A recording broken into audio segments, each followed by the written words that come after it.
नमस्कार शेतकरी मित्रांनो. आज मी तुम्हाला जो प्लॉट दाखवणार आहे तो अनुष्काचा प्लॉट आहे आणि 67 दिवसाचा प्लॉट आहे आणि या प्लॉटचा आज तिसरा ESAचा स्प्रे आहे. आणि या प्लॉटचं व्हिडिओ करण्याचं कारण की या प्लॉटचा मी अगोदर एक फ्लॉवरिंगमध्ये व्हिडिओ टाकला होता. त्यावेळी ग्रेप्स फार्मिंग तासगाव या पेजमधून कमेंट आली होती की सर या प्लॉटमधील घडांच्या आणि पाकळ्यांच्या स्प्रिंगा व्हायल्या म्हणजे कॉइली व्हायल्या. त्यावेळी मी त्यांना सांगितलं होतं की या प्लॉटचा 2 दिवसात व्हिडिओ पोस्ट करतो म्हणून. त्यासाठी मी हा व्हिडिओ करतोय आणि आता तुम्ही बघू शकताय की या प्लॉटमध्ये एकाही घडाला कुठं स्प्रिंग झालेलं दिसत नाही. कोणीही शेतकरी असो किंवा द्राक्ष सल्लागार, प्रत्येकाचे विचार वेगळे, प्रॅक्टिस वेगळे, अनुभव वेगळे आणि ट्रीटमेंट वेगळं असते. त्याचप्रमाणे माझं ट्रीटमेंटसुद्धा पूर्णपणे वेगळं आहे. माझ्या ट्रीटमेंटनुसार बागेला मी क्वालिटीसाठी जितका GA जास्त देता येईल तितका देण्याचा प्रयत्न करतोय, पण त्या GAचा कोणताही साईड इफेक्ट होऊ नये याची काळजी घेतोय.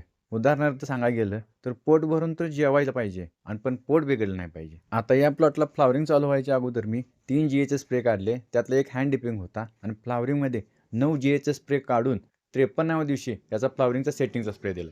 पण आज बघितलं तर या प्लॉटला कोणत्याही प्रकारचं हार्डिंग दिसत नाही आणि मण्यावर हिरवापणा आणि तेज एवढा जोरात आहे की प्लॉट खतरनाकच दिसतोय. प्लॉट तर एकदम खतरनाक जमलाय आणि प्लॉटचा जर पॉईंट बघितला तर पॉईंट तुम्ही बघू शकताय, बोटाचं 1.5 कांड एवढं पॉईंट झालेला आहे याचा. तर कसा वाटला प्लॉट कमेंटमध्ये नक्की सांगा आणि फॉलो करायला विसरू नका. धन्यवाद.